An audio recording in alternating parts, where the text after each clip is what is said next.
Good evening, everyone, and welcome. My name is Erica Zerzin, and I am the Public Awareness Coordinator for the Alzheimer's Society of Saskatchewan. And it is my pleasure to welcome you to our 2025 Healthy Brains presentation presented by Dr. Holly Bardutz. Our topic tonight is on the neuroscience of stress, with Holly discussing positive and negative stress, the effects of chronic stress, and lifestyle solutions to counteract stress, as well as some information on neuroplasticity and how to build brain reserve. Before we get started, I want to remind you that the presentation is being recorded, but only the presenters will be shown on video, not the participants' videos or names. You can turn on the closed captioning feature during the presentation by clicking the option at the top of the screen or at the toolbar on the bottom right. During the presentation, you can type your questions in the Q&A function at the bottom of your screen, and we will have a question period at the end of the presentation. We ask that you please keep your questions relevant to the presentation, and if you have any further questions, do not hesitate to reach out to our society staff. You can email me or call our dementia helpline at 1-877-949-4141. I will now offer a land acknowledgement from a provincial perspective. The people of the Alzheimer's Society of Saskatchewan are privileged to live and work across the traditionally sacred land we now know as Saskatchewan. We recognize the enduring presence of the Cree, Dakota, Dene, Nakota, Lakota, Saulteaux, and Métis people, who are the original stewards of the rolling hills, rushing rivers, and living skies we all share today. As an organization, we acknowledge the harms of the past and how Indigenous people are still impacted by the process of colonialism. Through partnership, education, and collective action, we commit to honoring our relationship to the land, our treaties, and to each other as we journey towards Wokotehisiwin, which is reconciliation in Cree. I now want to introduce Dr. Holly Bardutz. Holly Bardutz, PhD, is the founding director and principal researcher at the Brain Health and Wellness Lab at the University of Regina. Holly's research focuses on brain health and wellness across different populations, delving into areas such as the default mode network, the connections between the brain and heart health, and the impact of sleep on brain function. As a principal investigator, Holly leads her own research initiatives and collaborates with esteemed colleagues at institutions like the University of Regina, the University of Saskatchewan, the Saskatchewan Health Association, the Brain Center at University of British Columbia, and McGill University. Holly has also developed an approachable 8-week brain health and fitness course, drawing on the latest scientific research. She actively teaches this course and has woven its contents into her ongoing research projects. In addition to her research, Holly is passionate about teaching linguistics, particularly to students pursuing careers in speech pathology and related fields. Her enthusiasm for the brain and language intersects in her courses, such as neurolinguistics and first language acquisition, where she explores the fascinating overlap of these disciplines. Holly is also a 2025 Women of Distinction Awards finalist in the category Women Breaking Barriers for her hard work and dedication to educating people on brain health. Welcome, Holly.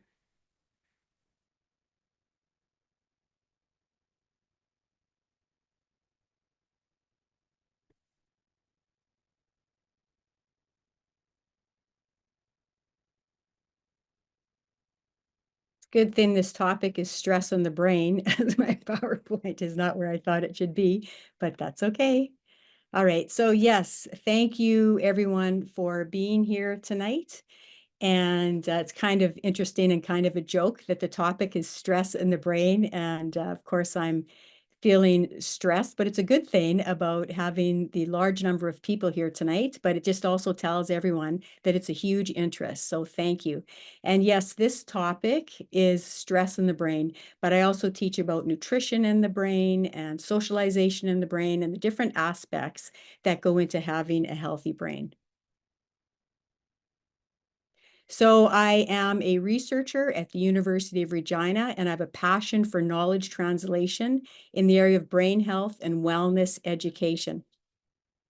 And what that means is I like to take the science and I translate it into understandable language for everyday people in the public, and especially giving tips about how to take care of your brain.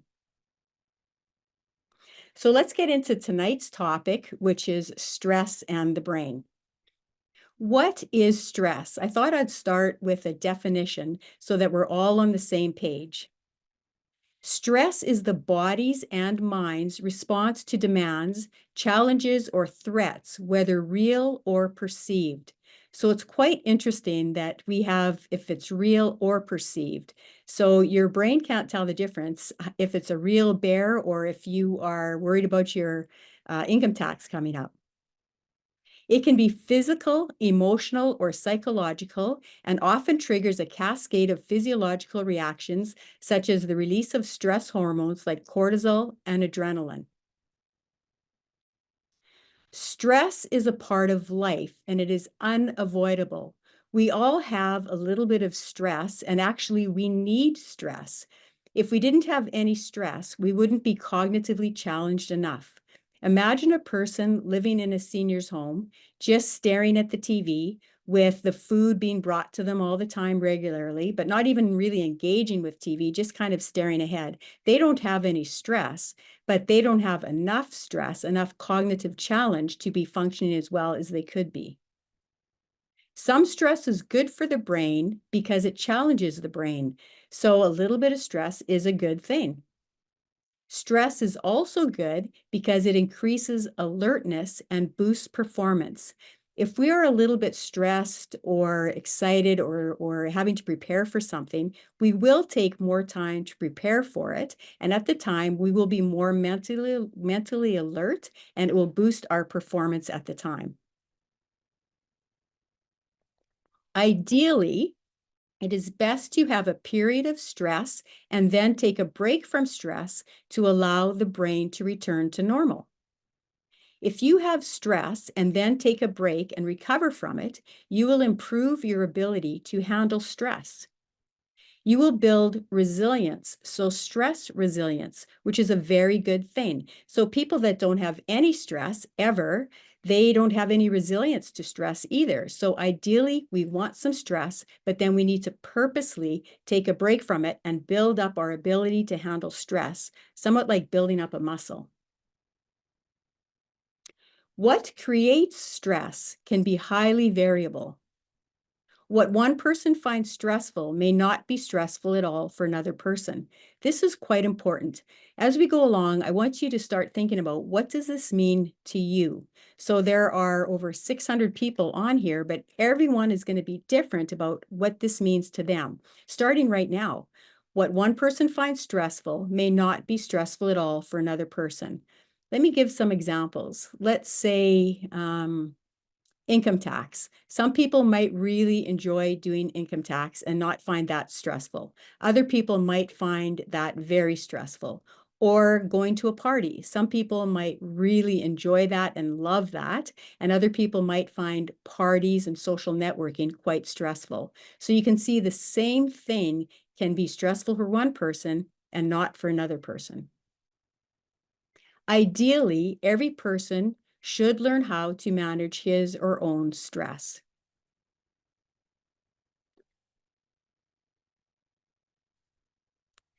It is stress that is too intense, too often, that is harmful to the brain and body. Similarly, chronic stress or stress which is constant can be damaging to the brain and body. So it's not stress itself. That's one really important message. Stress itself can be a good thing if it helps us perform and helps us build stress resilience. Where we get into trouble, though, is if it's chronic stress that we never get a break from, or if it's stress that's too high too often. In this situation, a person does not have a chance to recover and get back to normal. This is even more damaging if it occurs over an extended period of time. Chronic stress results in excess cortisol and adrenaline in the blood. Persistently high cortisol levels in the body lead to a number of things. I want to point out here that we're not talking yet about brain health. We're talking about the overall body at this point. So we're talking about what happens in the body if a person has chronic stress or stress that is too high, too often, without getting a break from it. High blood pressure, blood sugar imbalances, loss of muscle tissue, loss of bone density, lower immunity, and tense muscles, for example, in shoulders and neck for a lot of people, or sometimes it's in the jaw for other people. So this is what can happen in the body when you have chronic stress.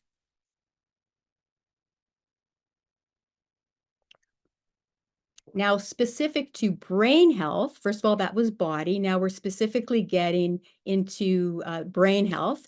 Chronic stress may lead to a reduction of certain biochemicals in the brain called neurotransmitters. For example, serotonin and dopamine. So you should have a certain level of this to be functioning well. You should have a certain level of these neurotransmitters. But if you are chronically stressed, you get a reduction in these. And that results in depression and anxiety, sleep disturbances, changes in appetite, eating too little for some people and too much for other people. And from my experience, this almost seems unfair because it seems like the people who have to watch their calories, who tend to be really enjoy food, they're the ones under stress that will just be craving the cakes and the sugar and the potato chips. Whereas it's other people who maybe need more calories at times of stress. Sometimes they can't eat. They just don't feel like it. So this is one thing that I always think is a little unfair. It'd be nicer to be the other way around. A decrease in energy, sex drive, and motivation in general. Specifically, again, to brain health, chronic stress may lead to a downward spiral of poor lifestyle choices, such as alcohol and drug abuse, lack of physical exercise, craving junk food, etc. So if you are chronically stressed and you're not sleeping properly, a result of improper sleep might cause you and does cause you to crave the unhealthy foods the next day. And next thing you know, you're kind of grumpy, you're eating unhealthy. The last thing you feel like doing is going to the gym, and it could just spiral downwards. It causes a decrease in neurogenesis, neuroplasticity, and thus a failure to build brain reserve.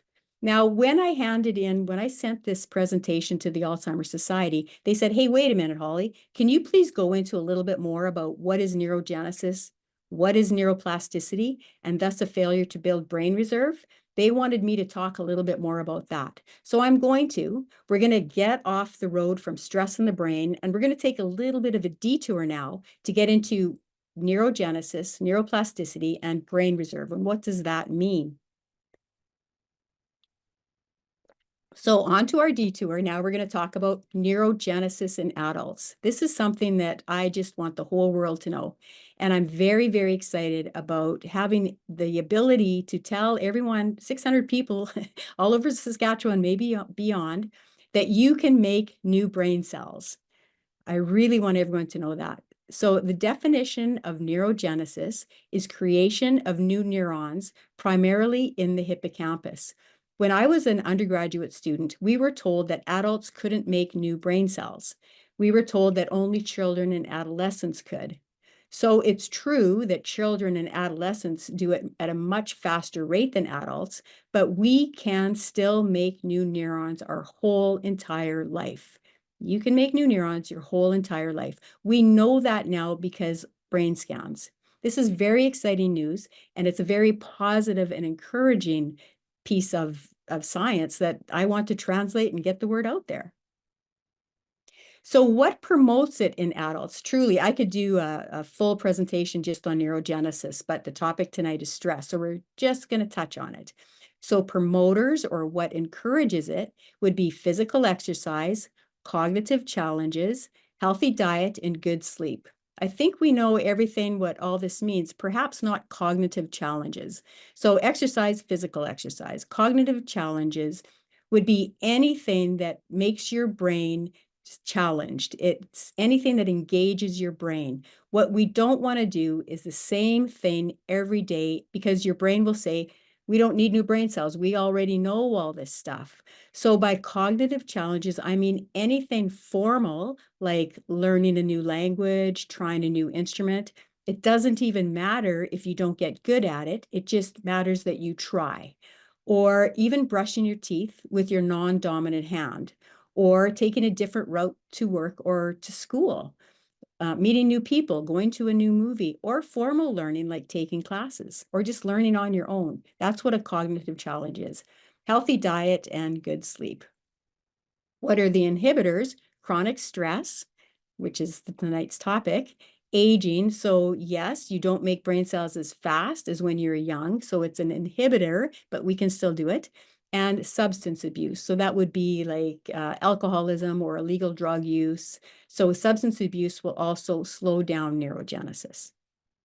What are the benefits of neurogenesis? It supports your memory and learning and your overall brain health. Now we're going to talk about neuroplasticity. Neuro meaning brain or neuron, and plasticity meaning the malleable part, the rewiring. So neuroplasticity is the brain's ability to reorganize itself by forming new neural connections throughout life. This happens all the time. Your brain is constantly adapting to what you are feeding into it, whether it's the experiences you're having or even the thoughts you're thinking. By doing this, you are making some connections stronger, and some connections that you're just ignoring are getting weaker. So your brain does this all the time. Your brain can rewire itself and does so continually. There's nothing you have to know. It's just like gravity. It happens anyway. How to promote neuroplasticity. Learning, engage in new and challenging activities. Physical exercise. Physical exercise boosts blood flow and brain-derived neurotropic factor, BDNF. Let's talk about that. What that is, it's like miracle grow for the brain. So when you exercise, you're putting out this miracle grow for the brain into your bloodstream, which goes up to your brain and helps your brain flourish. So imagine we're all happy. Today's spring, by the way. Happy spring, everyone. First day of spring. And we're all looking forward to gardening or planting. And imagine your flower garden. You plant it all nicely, but you only fertilize half. And if you do that every 2 weeks, and if it's a good fertilizer, you can imagine at the end of the summer, the fertilized half will be much better garden, more flourishing plants than the other half. That's what BDNF does for the brain. It's like adding miracle grow or fertilizer to your brain.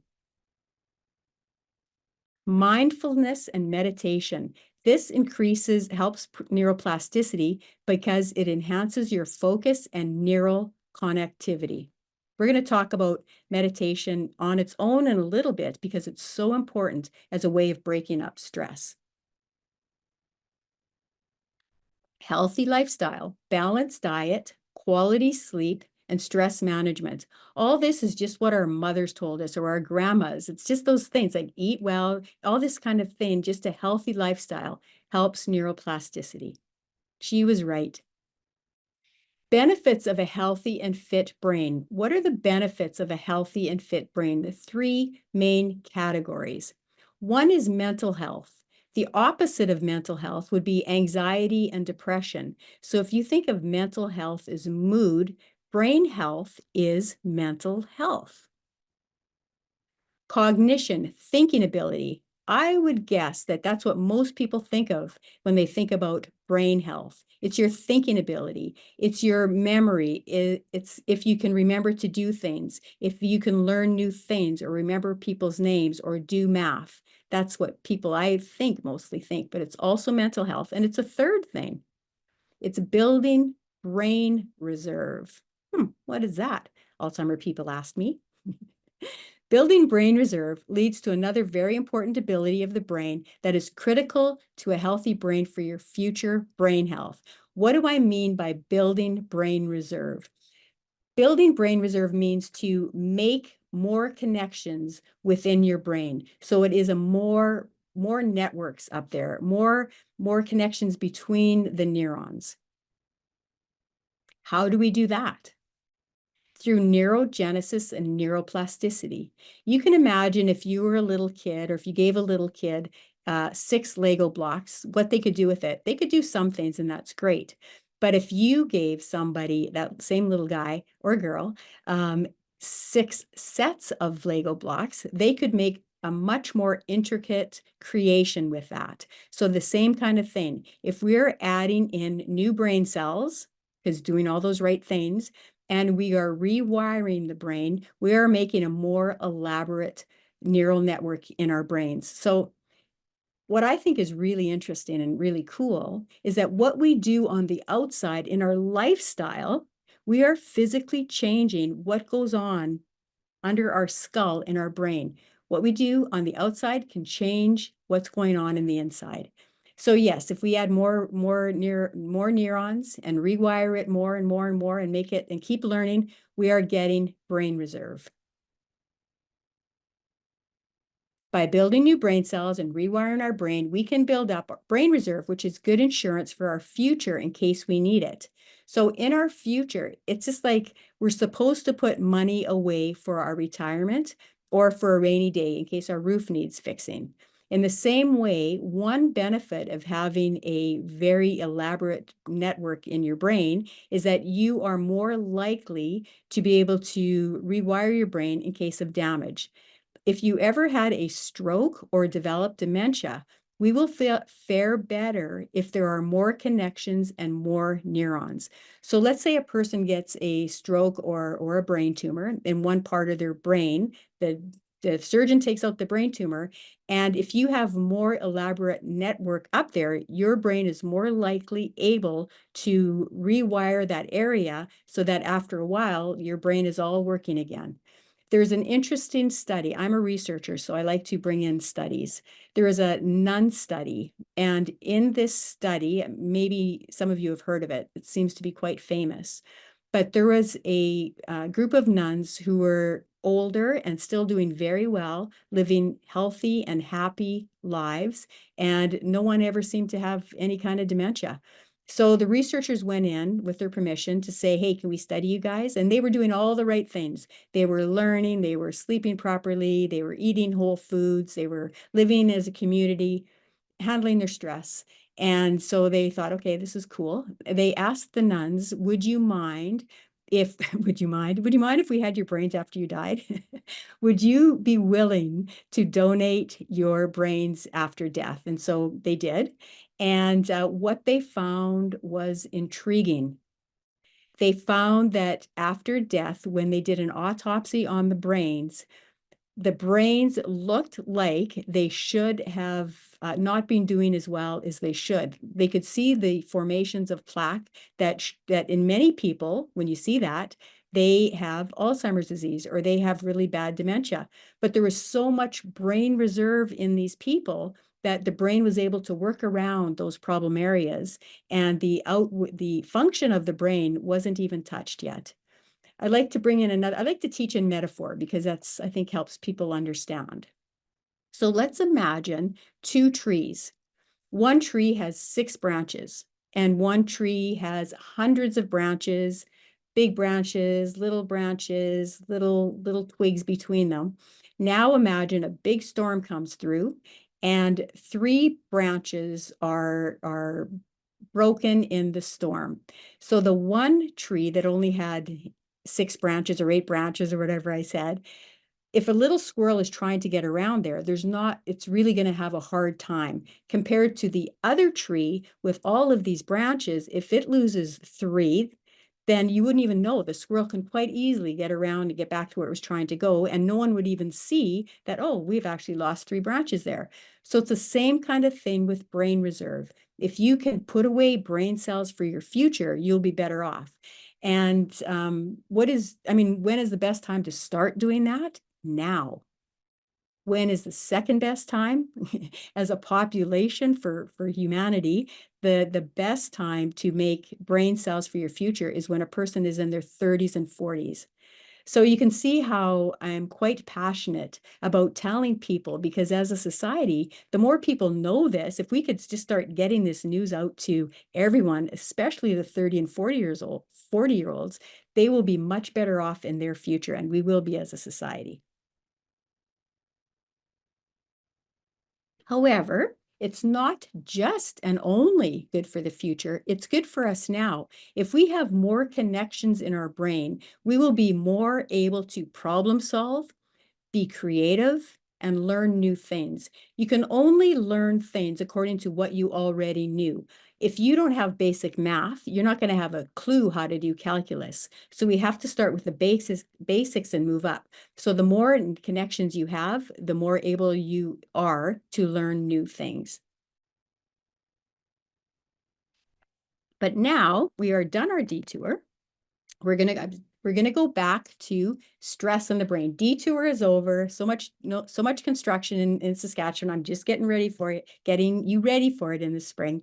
But now we're going back to the main topic, which is specific to brain health. Chronic stress may lead to a decrease in the size of the hippocampus, which is responsible for learning and memory. So on the PowerPoints you have right now in front of you, you have inside the brain two little red things that is your hippocampus. You have one on each side. What happens if a person is under chronic stress is their hippocampus will actually shrink. The hippocampus's job is to help with learning and memory. So in normal aging, the hippocampus starts to shrink. And also if a person is under chronic stress, never a break, then that will also cause the hippocampus to shrink. As a result, learning and memory is affected. Another thing that happens is you get an increase in the size and the activity of the amygdala. The amygdala in the brain is a region of the brain that perceives threats and processes fear. And I got an image here so you can see where that is. There's actually two of those as well in the brain. And the amygdala will respond. Go back to what I said about what you're doing in your life, in your lifestyle, does affect what goes on in your brain. And here's another example. If you are under lots of stress without a break or a really high intense stress, then your brain will be affected and the amygdala will get bigger because neuroplasticity, it's constantly being triggered. And so your brain's job is to keep doing the best job it can for you. So if it thinks you're living in a very stressful environment, then it has to get bigger to react to that. The problem is then you become too sensitive to little threats and little fears that normally would have been handleable, but a brain that has this enlarged amygdala is just more likely to be hypersensitive to these things. The good news is that the negative effects are reversible. So far it's been bad news, bad news, bad news. Well, a little good news. I want to recap. The recap is stress in itself is not bad. If you reframe it and say it's a cognitive challenge, it's good. It helps us perform better, it helps us prepare. But it's chronic stress or too high, too often, where we get into trouble. We want to take a break so that we can build resilience and give the body and the brain a chance to get back to normal. I just want to show off my little PowerPoint here. It's reversible, so it goes in and then it can go out. Okay, so now new slide color, new category. We're switching gears here. So because we have been sitting for half an hour and we need to move around a little bit. So I want you to even stand up just for a second, because you're going to learn better when you stand up and move your feet around and wiggle around a little bit. That actually helps you learn better. Part of the way I teach is based on how the brain learns. So I need to take a little break, and now we're into a new topic. So remember what I just said, that it's chronic stress that's bad. So what we have to do is realize that it's something that's happening in our body, so we can just take a break from that. And here's how to do it. Exercise. When we exercise, it's an excellent way to counter the negative effects of stress. When you exercise, you get a lot of the good endorphins and happy feeling hormones that will counteract the hormones that are getting taken away and not working as well under chronic stress. So for this, the rest of this topic now, I want to teach you some things where you can physically take a break mentally and physically. And now let's go back to that definition of what is stress. It can be real or perceived. And so what's happening within you and in your body, and some of it is just you can control that. So we have some sense. We are not just rats in cages waiting to be prodded. We can actually step out of the cage and take a break from it and know that maybe we have to go back in, but we can step out when we want to because we're human. Okay, let's get into this a bit more so I can get into some details and you can understand what I'm saying. So exercise, physical exercise will change the brain. Remember when we talked about the hippocampus it starts to shrink in normal aging, and under chronic stress, it also starts to shrink.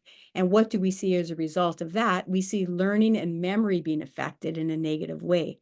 However, when you exercise, you are physically making the hippocampus bigger. And when the hippocampus gets bigger again, learning and memory also improve. They've done studies on this with rats and mice and monkeys and humans. And in all cases, under physical exercise, the hippocampus will increase. So this is something that we can do and should do to counter the negative effects of chronic stress. Relaxation. Now, here I want to tell a story, and I'm telling it with permission. She's probably even on here tonight. I'm going to talk about Val days, not Valium, but Val. So there was a person in my class. I teach a series of classes in person or online. I have a community in front of me, and I have a community online as well. So I teach these classes, and one of the classes, someone told me a story that ever since then, with her permission, I tell all the classes, and it's what she did, and it's very helpful. In her life, I won't get into great detail, but in her life, she was going through a lot of stress. There was a death in her family, and she was the executor for that. So she had to go through the death and someone important to her, close to her. And then all the family has all the questions, and the banks are phoning. And she started having some physical effects of stress. And she went to her doctor, and the doctor said, yeah, you need to figure something out because your body's starting to be affected. So I don't honestly remember the details, but high blood pressure, whatever was happening to her. And so the doctor said, maybe, let's get that under control. And there's always medication, but she wanted to try just something on her own before she went that route, if she could. So what she did is, instead of being like that rat in a cage, just waiting for the phone to ring whenever anyone wanted to call her, she started to tell everyone, if you need to reach me about anything to do with this funeral and all that kind of thing, you're going to have to call between 10 and 2. Because other than that, I'm going to be on my own. And so she gained control. She gained a sense of empowerment. So she wouldn't just be on the phone from 8 in the morning till midnight. She said to everyone, the details might be wrong, but something like this: you need to call me between 10 and 2. Other than that, I'm not answering the phone. And that really helped. Not only that, she started taking entire Val days. So that's where the term Val Day comes in. So she would say, okay, you can call me Monday, Tuesday, Thursday, Friday. Wednesday's my day, and I'm not going to be dealing with that. And on those days, she did things to really just break up her stress. Went back to her doctor, and her doctor said, whatever you're doing, keep doing. And her doctor even used the term Val Day. And now I teach the term Val Day. So a Val Day could be a whole day, but in my life, I rarely take a whole day off, but I can take Val 10 minutes. So instead of applying this to me, instead of running from one meeting back to my to-do list to get everything done, I can just say, you know what, for 10 minutes, I'm just going to enjoy this cup of coffee, see how my shoulders are doing, just breathe, just take a break. And then 10 minutes later, I can get back. So these are the kind of things that really counter the negative effects of stress. For some people, relaxation and exercise, they really benefit by being in green spaces. So that would be like being in nature. Green space would be a park or a lake or something like that.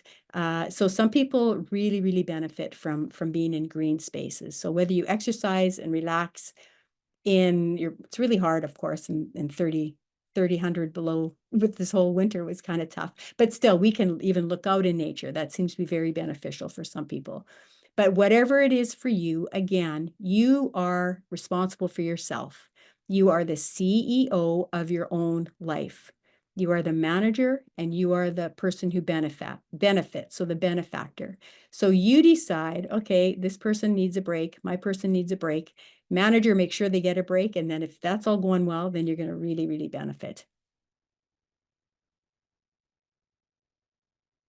Deep breathing, Navy SEAL breathing technique. This is actually something that they use in the military. Just by breathing, taking control of your breath, you are telling your vagus nerve that everything is okay out here. Again, your brain doesn't know if it's real or perceived, but just by taking care, just by really focusing on your breath, you're telling your brain and your vagus nerve, relax. We don't need the adrenaline. We don't need the racing heart. We're good. Everything's good out here. And so what is this? This would be something if you're really almost like having a panic attack. This really works well. So what you do is you square breathing, or square breathing is another way they talk about it. Deep breathing, Navy SEAL breathing. You breathe in like a square. So you inhale. I'll show you with my finger if it works. You inhale for 4, hold for 4, exhale for 4, hold for 4. Inhale for 4. So you just do that. And that just settles down all the physiological rush of adrenaline and cortisol, which makes your heart beat fast. You can't catch your breath. This will really help you settle down. And what is kind of cool about this is you just count in your head, or you can count with your finger, and you can even just put your finger on your pant leg. So this is really good if you're in a plane and it's very turbulent and you're nervous, or you're in the dentist chair and you want to run, but you can't because the dentist has his hands in your mouth. So something like that. And no one even you can even just do it in your hand. But they actually teach the Navy SEALs to do this to help them keep control of their thoughts and their body processes under incredible stress. Another way to go with this same idea is 4-7-8 breathing. Same thing. Inhale for 4. Hold for 7 if you can, or as much as you can. Exhale slowly 8, and that just settles everything down physiologically. Socialization for some people at the right time. For some people, they like to talk out their stresses and their problems with a friend over coffee or whatever, go for a walk, but they like to talk about it. Or even just taking a break from something stressful. Maybe you're taking care of aging parents or a sick spouse, or your kids are driving you nuts. So just going out once in a while and just being with your friends can really help some people handle stress. Time alone seems the opposite. Time alone for some people at the proper time.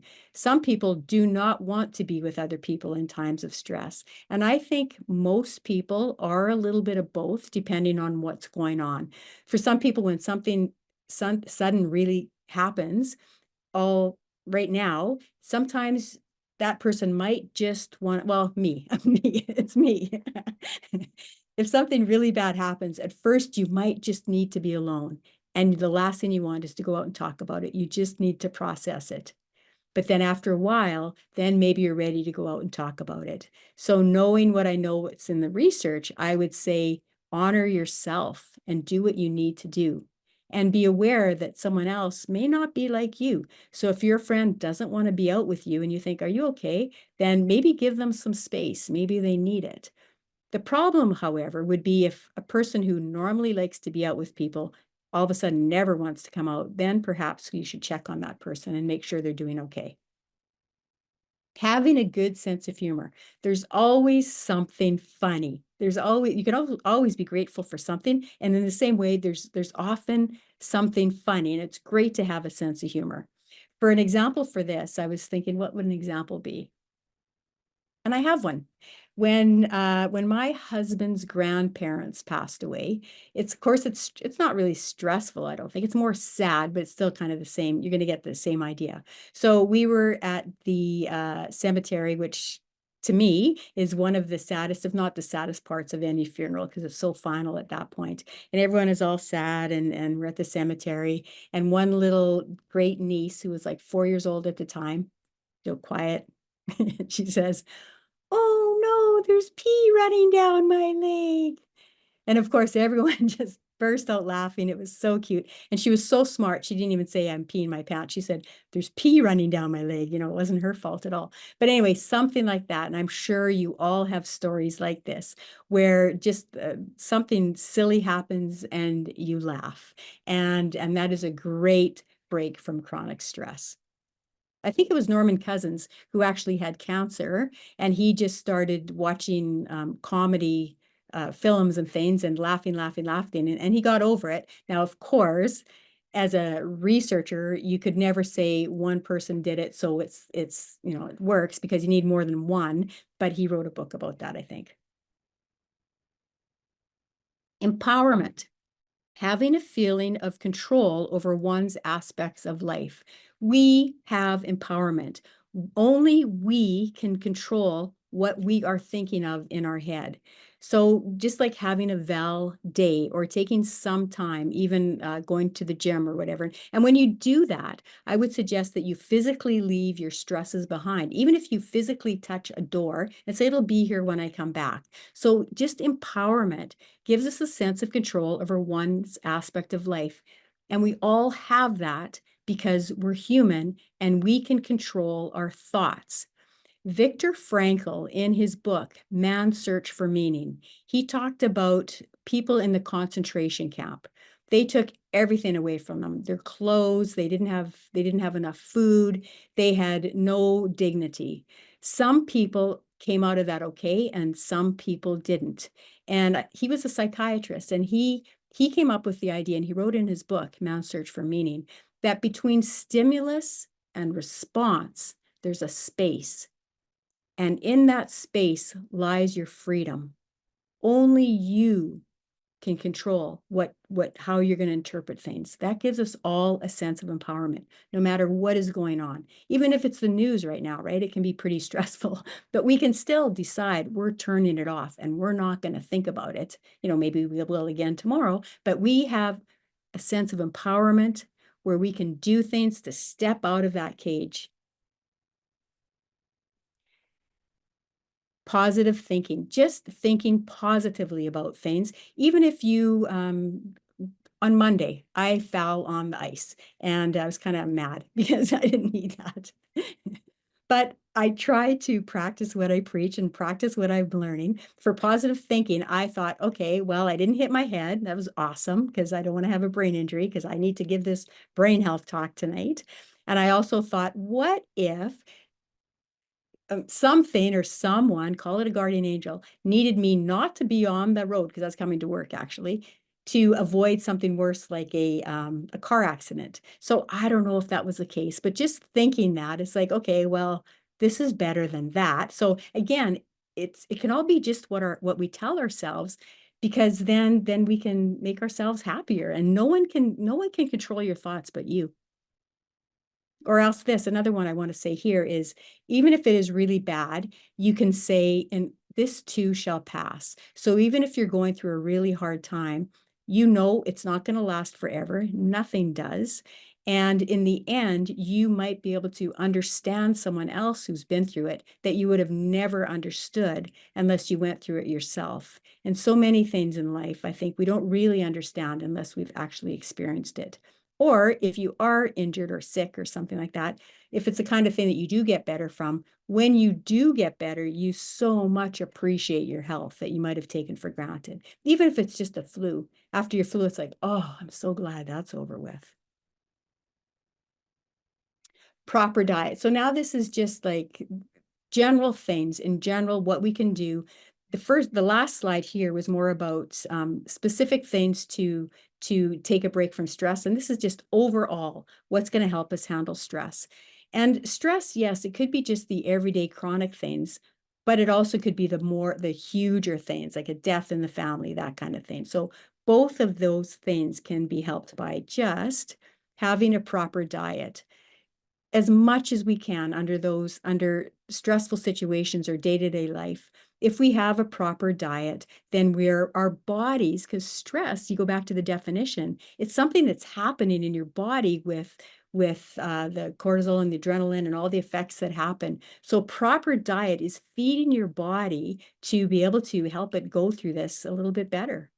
There's actually a mind diet, which is a specific diet to help brain health. So that's something I teach in my series of classes. Sleep hygiene and routine. The body will do much better if you go to bed at the same time go to bed at night, don't go to bed in the morning. If you go to bed at the same time every night and get up in the morning and do approximately the same things, your body is going to have a better prediction of what it should be doing. Should it be getting sleepy around, let's say you go to bed around 11, then it starts getting sleepy, and in the morning it knows when to wake up. And your body has a natural 24-hour rhythm called a circadian rhythm. And you will do better handling stress if you are following the same rhythm, same routine, you'll be doing better. Listen to music.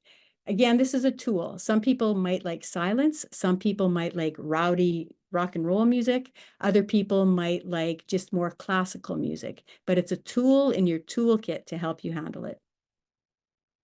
Laughter. It's kind of like having a positive way of thinking or humor. Laughter, when you physically laugh, you're putting in endorphins and some of those feel-good things that you might be lacking a little bit. So it's an excellent way of countering the negative effects of stress.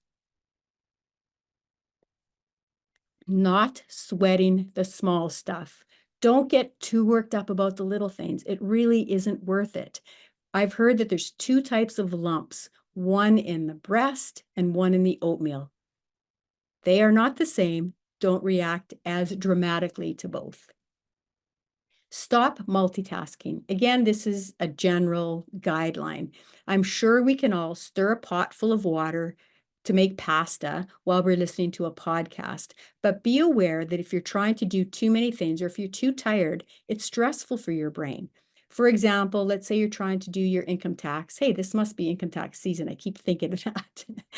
I'm not done my income tax. I will after this presentation. But if you're trying to do your income tax plus trying to learn French on a podcast, that would be too much. So just be aware of this and be aware that perhaps do one thing at a time if it's causing stress in your brain. Reframing things. Excitement feels the same as fear. So I'm going to use my two little fingers here. I hope this works. This isn't how a person normally does a PowerPoint, but I thought I'd do something different. So imagine there's two people. Here's two people. And this person, he loves downhill skiing. And this person has never downhill skied in his life. But this guy convinces his buddy to go downhill skiing. So they're both at the top of the hill.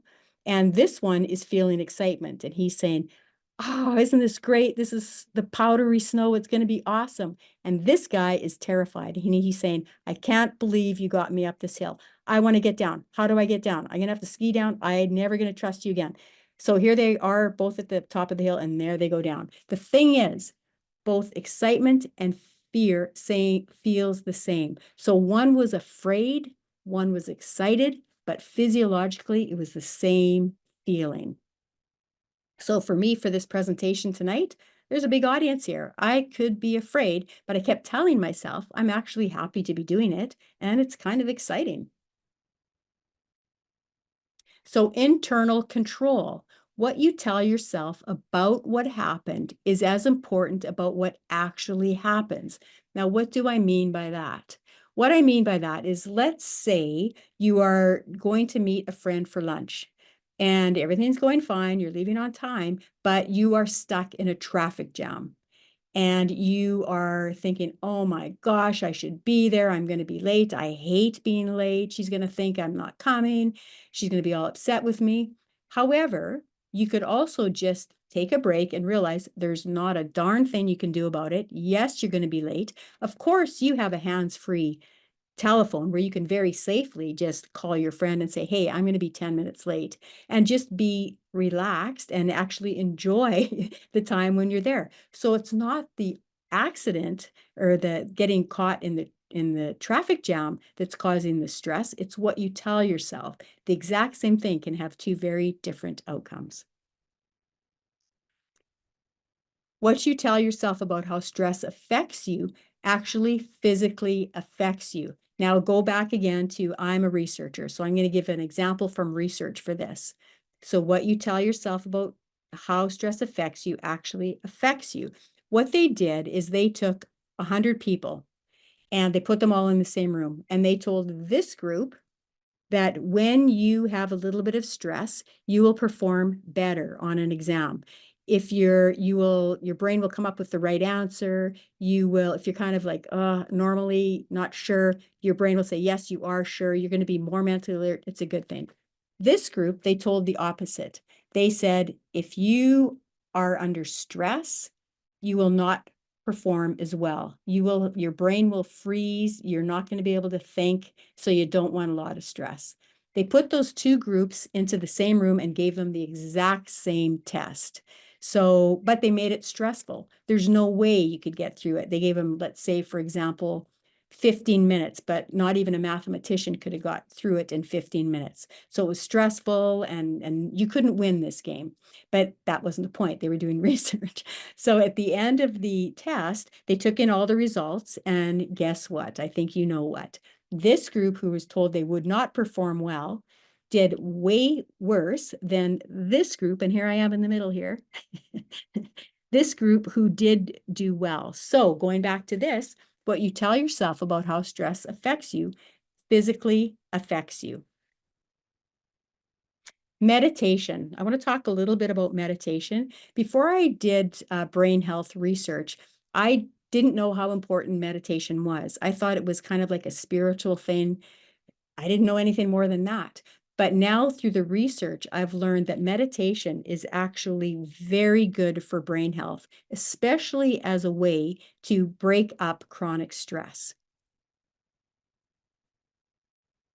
One form of meditation is just deep, relaxed breathing. So we talked about the square breathing or Navy SEAL breathing or the 4-7-8 breathing, but it could just be like taking some time just to focus on your breath. So just breathe in and out and focus on your breath.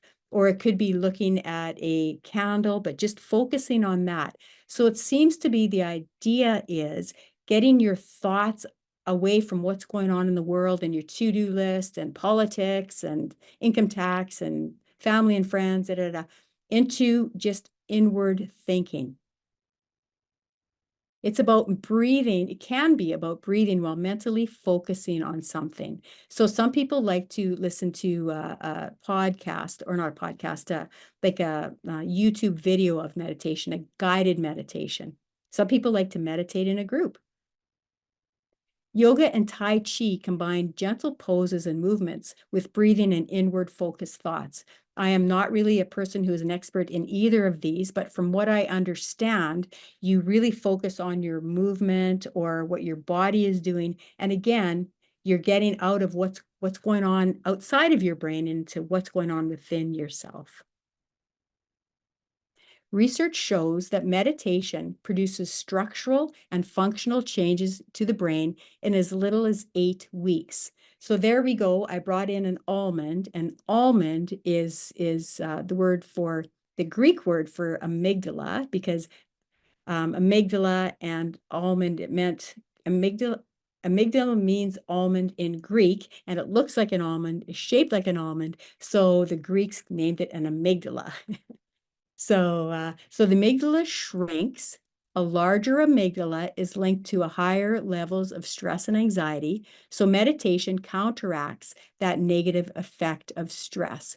We talked about chronic stress without a break will make the amygdala bigger because the amygdala is reacting to this fear and threats that it's under. But when you meditate, you are physically changing your amygdala to get it smaller. As a result, you're not so quick to react to threats and fear.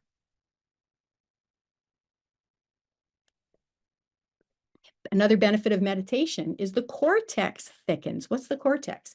This is the region of the brain that's responsible for higher levels thinking, such as planning and decision making. In fact, the cortex of people who meditate regularly resemble that of people 20 years younger. Back to the research, which I'm bringing to you and making it practical for you. They took people who were, just for an example, say at the Regina Meditation Center, but I'm just making that up. So some Regina Meditation Center, they looked at people who had been meditating for 20 years or more. So just long-term meditators. And then what they did is they looked at their brains and looked at the cortex, and then compared to the normal population or people who didn't meditate, their brains were 20 years younger. So let's say they took 100 people who were 60 years old. They were more like 40-year-old brains of non-meditators. Here's my little seahorse. Seahorse, I got a seahorse here because just like amygdala and almond go together, the hippocampus means seahorse in Greek, and it looks like a seahorse in your brain. So the Greeks named it a hippocampus, a seahorse. So we talked about the hippocampus that decreases under chronic stress, the result being learning and memory starts to go down. However, when you meditate, that counters that as well. So the hippocampus size increases and learning and memory goes up as well. There's good reasons to meditate. So where do we start with all this? Again, this talk is on stress in the brain, and we're going to get into that, but it could be, if you're trying to take care of your brain, there's nutrition, there's exercise, but specifically now, if we're going to try to handle our stress, what would I suggest you do? Where would you start? First of all, I would say start to become aware of what stresses you. Remember that everybody's different. I personally hate being late. So it stresses me if I'm going to be late. That's easy to fix. First of all, be aware of it, and then to really try not to be late, because who needs that extra stress? Or for some people, it is traveling. Other people really like traveling. Some people don't like traveling, but just become aware of what stresses you and can you do anything about it? And if nothing else, start to take breaks, knowing that's what's stressing me out. I'm going to take breaks. And if you don't really have any other place that you care where you're going to start, I would say try to meditate every day. You don't want to start with a half hour. That would be too much if you're non-meditating. But if you could even just do 2 minutes a day, we find that if people do a little bit every day, it seems to be better than a lot all at once. So if you can just meditate 2 minutes a day and then build that up to a little bit more. Ideally, you'd want to meditate about 20 or 30 minutes a day to get some of these benefits. And just work towards, I don't want you to jump and try many, many new things because you might fail, but work towards taking a break from stress periodically using the techniques we talk about today. So baby steps, and it might not be much at once, but if you start just baby steps in one direction, in a month, you're going to be a much different person, or even with the steps, you're going to be a very different location than if you would have been going down a different path. So just little bits at a time, and we can start to handle our stress and apply this information. That's what a knowledge translator does. Gives the information and you can handle it. Oh, and I want to talk a little bit about this that I'm doing. I have a brain health community, and if you are interested, you can just, I don't know if we're going to get a chat here or not, but you can email me and be a part of that.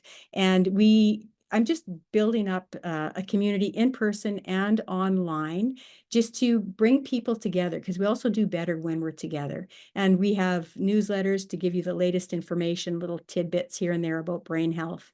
And we do have a meditation class starting in April, again, just because it's so good for us. And I doesn't matter to me actually if you meditate by yourself at home or in a group or in person in Regina, Saskatoon, whatever. It doesn't really matter. It just matters that you do. And we have another something coming up in April, staying sharp, mastering focus in the age of digital distraction. So nowadays, when we're always on our cell phone and our attention span is less than a goldfish, what is that doing to us and what can we do about it? So join me if you want on that. And I always like to end with, you make your brain, then your brain makes you. It's kind of when I do teach the classes, we always do that like a little cheer, like a team. We're a team, we're building community. But as far as stress, you know that stress in itself is not bad, but it's chronic stress that's bad. And within the brain, it makes your amygdala bigger, making you more reactive to fear and threats, makes your hippocampus smaller, which makes learning and memory harder.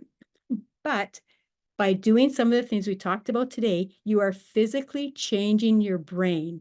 So the question is, what kind of brain do you want to create? So in that way, remember, you make your brain and then your brain makes you. Thank you.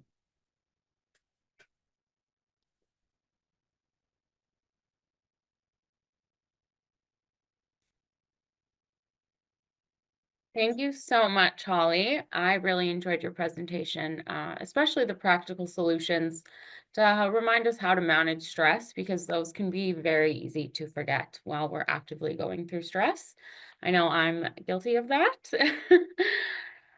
So we will soon be answering your questions from the Q&A. So if you haven't typed in your questions yet, we encourage you to do that now. And while you're doing that, I'll tell you a little bit about the Alzheimer's Society. The Alzheimer's Society's vision is to live in a world without Alzheimer's disease and other dementias. And the mission is to empower people to live well with dementia through the delivery of programs, services, advocacy, awareness, and research. Our provincial office is located in Regina, with additional resource centers in Saskatoon and various locations across rural Saskatchewan. Actually, in the 2023-24 fiscal year, the Alzheimer's Society of Saskatchewan served over 3,000 clients from 336 different communities across Saskatchewan. I do want to note, a person does not need a formal diagnosis to be connected with us, and we support those affected by Alzheimer's disease and other dementias. So we have resources and knowledge about many types of dementias. So what can you expect when you connect with the Alzheimer's Society of Saskatchewan? We focus on creating and building a community of support that is rich in information, experience, and services. So we create connections and provide services that people can turn to and tap into when they need them. We offer a variety of opportunities to help our clients learn about dementia, coping strategies, community supports, and services. And we help connect people impacted by the disease with others who are living in similar circumstances. So our work is really about creating a place for people to connect and share their experience and knowledge. Our information and support is personalized for each client. And we also offer support groups for those in early stages of the disease and care partners, which are invaluable supports available throughout the province. So these support groups allow people to exchange information with others living with and affected by dementia, access the most current information, learn and share practical tips for coping with change, decrease feelings of loneliness and isolation, express feelings and be reassured that these feelings are normal, and most importantly, find a sense of hope. We also offer our Minds in Motion program, which is a 2-hour weekly program that combines physical activity and social activity for those with early stage dementia, and as well as a friend, a family member, or a care partner. And of course, we provide connections to other organizations. So this includes providing information on available services provided by the Saskatchewan Health Authority, other government agencies, and lists of private or community-based organizations that help support a person's dementia journey. So if you have any questions about dementia or need someone to talk to, we invite you to call the province-wide toll-free dementia helpline. The phone number is listed on the screen, and it is available Monday to Friday, 8:30 a.m. to 4:30 p.m. And lastly, did you know that 3 out of every $4 the Alzheimer's Society of Saskatchewan receives comes from donations? The Alzheimer's Society of Saskatchewan is committed to raising awareness and providing accurate, accessible information about Alzheimer's disease and dementia free of charge. So donations for presentations are welcome and help support our programs and services in your region. So thank you for listening to that. I'm now excited to get to some questions for Holly. Are you ready, Holly? I'm ready. I have my Neuro cup. Perfect. And then if that's not enough, the questions get really hard. I have another brain cup. Oh, I love that cup. Yeah. So I'm ready. And if I don't know, I will look it up.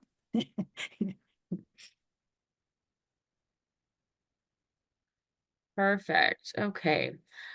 Start So, easy, start easy. yeah. What's worse for the brain, chronic anxiety or benzodiazepines? Oh, that's not an easy question. I would have to go back to, I would say, when it comes to anything medical, disclaimer is that I am not a medical doctor. I am not, I don't have a medical degree. I have a PhD. So when it comes to something like a specific medication for a specific person, I don't know the answer to that. And for individual cases like that, I would say, please talk to your family doctor. I don't really know. And I wouldn't give medical advice anyway. So I know maybe that's just a general question. I do not know the answer to that.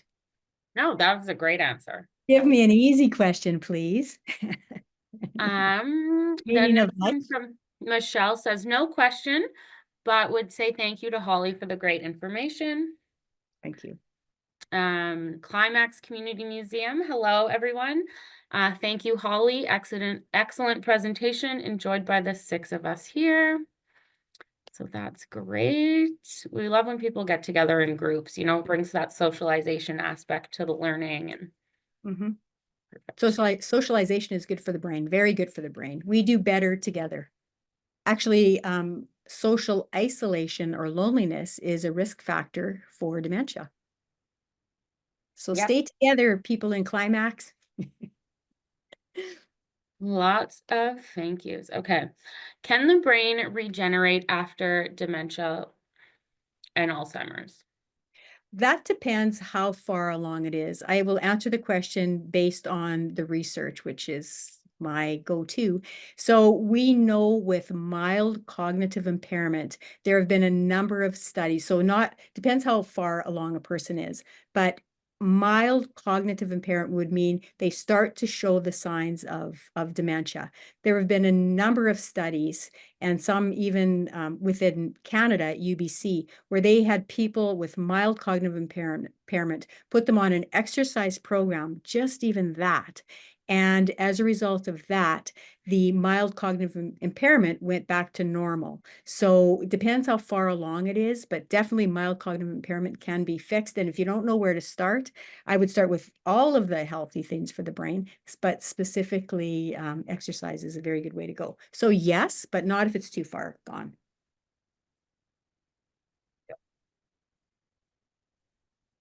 Another thank you. Excellent presentation. So empowering. Thank you for having Holly as a speaker.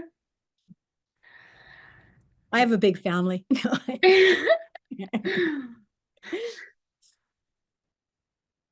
Okay. So if you know someone with dementia, how can you say that the brain will regenerate itself?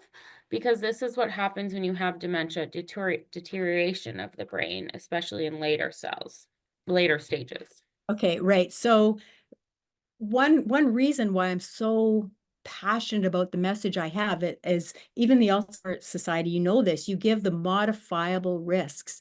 So it's better to do the things that you should do to prevent this. So much of dementia is because of lifestyle. It's not just genetics. And again, my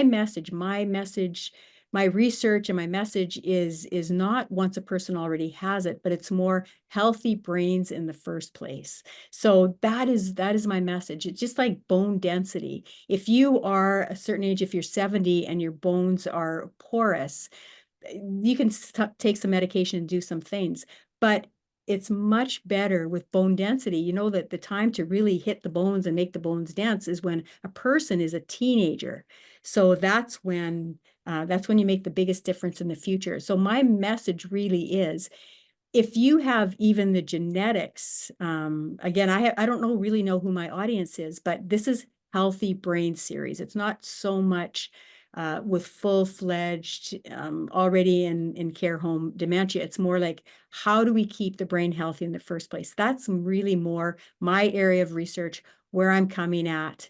And so that's where I'm fitting in. It's healthy brains. So that's kind of my message. So yeah, you're right. If a person has dementia and I'm saying, hey, you can make new brain cells, then why is that happening? But only if it's within a certain time. And if you have the genetics, let's say your mom has Alzheimer's and you inherited that. So here's your mom's genes and you have that. You have only a 30% chance of getting Alzheimer's from your mom. Now, let's say, unlucky you got your mom and dad, your dad had Alzheimer's, and genetically, you inherited that as well. So you have double genes. So you have 60% chance of getting Alzheimer's.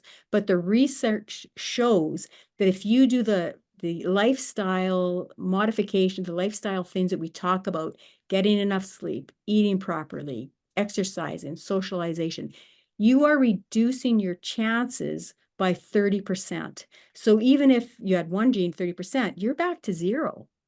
So that's the level that I really want to get the message out to, is let's, if we can, stop this from happening at such a rapid rate as it is now. So yeah. Thank you. Okay. For the effects of stress on the body, could cholesterol be affected?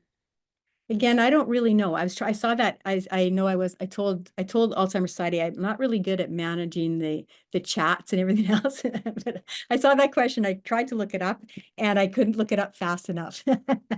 If I had a kindergarten kid here, they could have done it. But what I will do is I will look up that answer and I will put it on my website, or I can tell you, Erica, or however you want to do it. But I'm gonna have to do some research because I don't want to say anything I'm not sure about. I have an idea, but I want to back it up to be sure. Okay, well, we did mention that you are research with sleep in the brain. So Mhm. can the brain regenerate after untreated sleep apnea? After untreated sleep apnea, can it? Well, again, it's just like imagining a tug of war. There's some things going on. Let's just go back to exercise.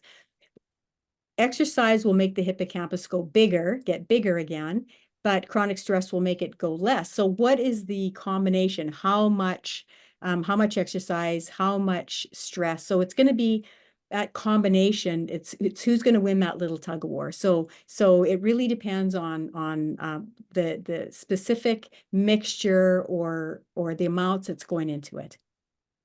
I guess it kind of be, if you have a little bit of red coloring and a little bit of blue coloring and you mix it together, you get purple. But the more red, the more blue, the more blue. So it kind of depends on what the blend is. Um, okay, Sharon says this has been fantastic. One of the many options to challenge our brains. Are there any few that you believe could be the most beneficial. Example, puzzles, learning a language, a musical instrument, socializing, etc. Okay, yes. I would say if you're really trying to get the best bang for your buck, I would exercise while cognitively challenging yourself. So go for a walk. I mean, ideally, let's say you we're in a book club and it's a higher level book. So while you're talking about the book, discussing with the book, going for a walk at the same time. If you exercise and cognitively challenge yourself at the same time, that's really beneficial. But if you were to just do, it is what people think, like, should I do Sudoku? Should I do crosswords? Those things are great, but I want you to have an idea that it's more than just that. If you just do Sudoku, you will get good at it. But then you need to challenge yourself with harder Sudoku. And I would say, don't just do Sudoku. Keep doing your Sudoku. It's great, but also do other things as well. So, is there anything in specific? No, but what I guess I also want to say that you have to enjoy it. The research is showing, it's interesting because someone said their wife said they had to take a language class. So in the research, there's studies like that where if a person is forced to do something but doesn't want to do it, they actually won't benefit as much as if they enjoy it. So there's something about choosing things that you enjoy.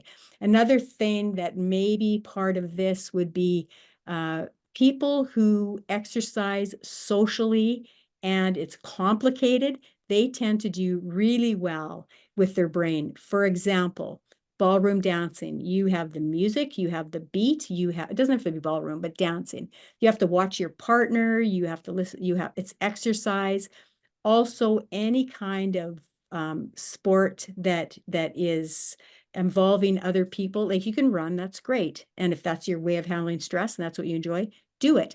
But something like pickleball or squash or table tennis, where you're crossing using both sides of your body, you have to pay attention to that person. Those people really tend to, and it's cognitively challenging, those people really tend to benefit from that. So whatever you do, just make sure you enjoy it and don't just stick into one thing. If you're just taking French all the time, great. Why don't you take Spanish? Why don't you take an art class? So if I could just have every adult and put them in adult kindergarten, and I don't mean in immature things, I mean, let's do a little art, let's do a nap time, let's do a little music, let's do a little math. Just do that for yourself so that you're getting a little bit of everything. So cognitive challenge only means keeping your brain engaged and challenged. So anything at all like that is fine. Thank you. Okay.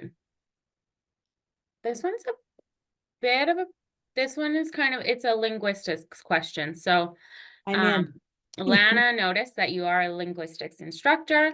She was wondering how many languages you speak and how does language acquisition relate to the prevention of dementia?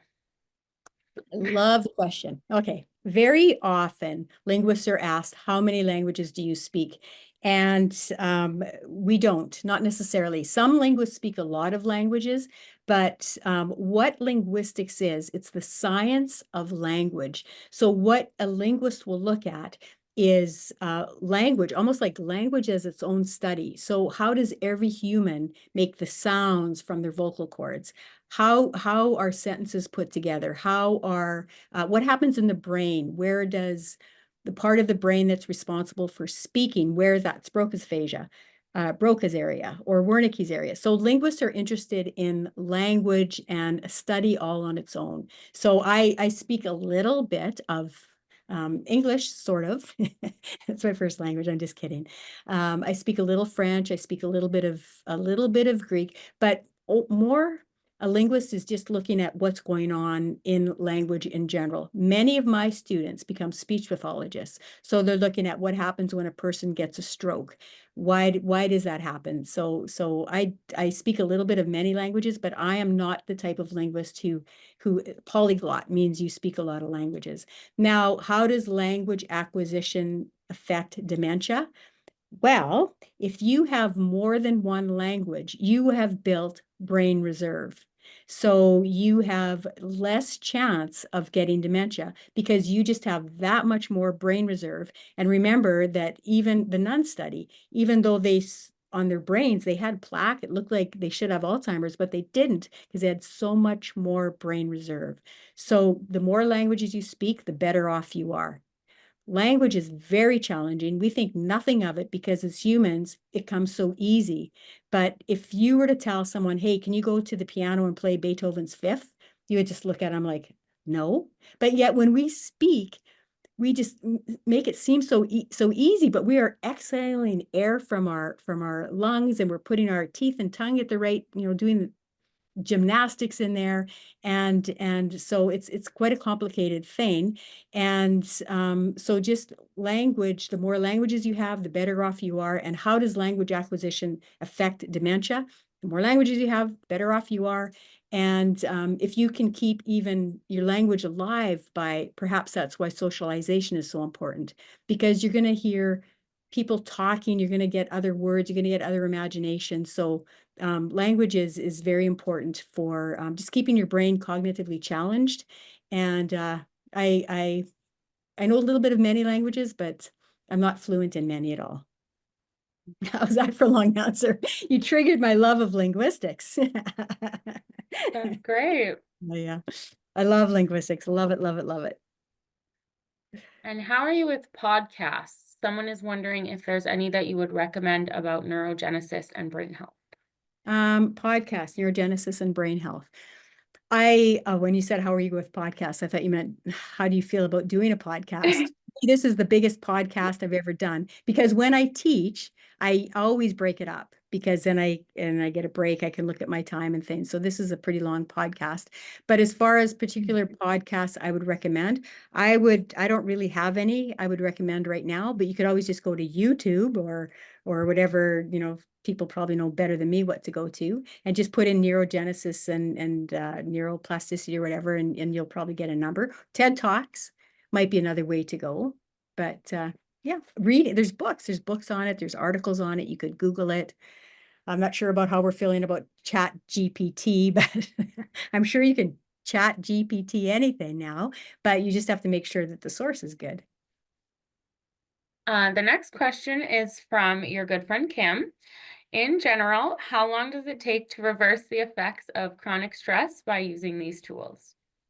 Depends how much your brain is affected, but the exciting and good news is that it can reverse, right? So because of neuroplasticity, if there's damage, it's not usually permanent, but again, it's very individual. If you have someone who has been say 40-year, say someone like a drug addict whose brain hasn't been making good brain cells in the first place and they're under stress, they're going to have a harder time getting over that than someone who's generally living a good, healthy lifestyle and just has a little bit of stress and then takes a break from it and does these things. Then that can happen quickly.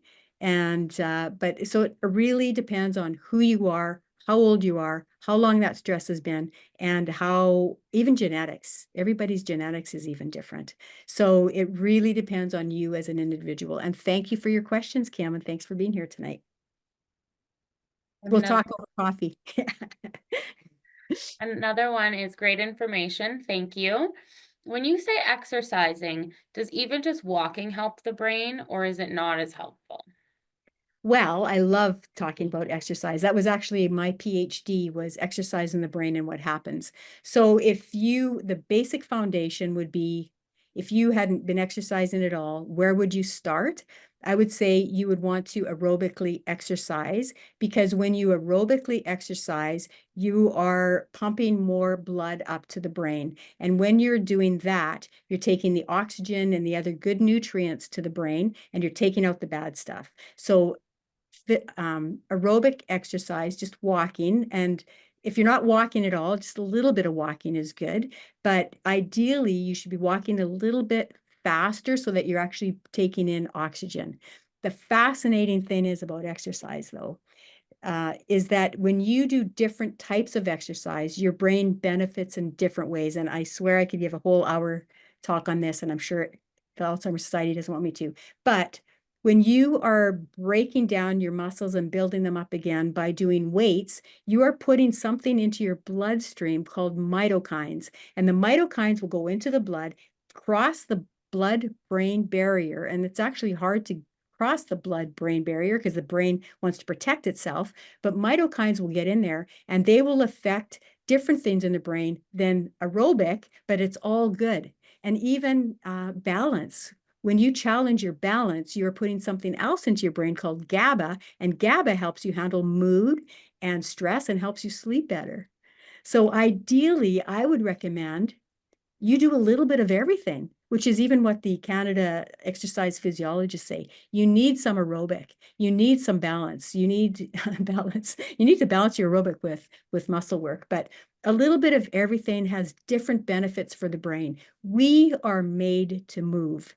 And in today's society, I'm as guilty as anybody. I can be on my computer for 8 hours a day. I have to make an effort to get up. I could be here and then drive home and then sit down and eat supper, right? So we don't move enough. We are meant to move and we could do better. So whatever you can do, but if you're not exercising at all, don't know where to start, I would start with aerobic.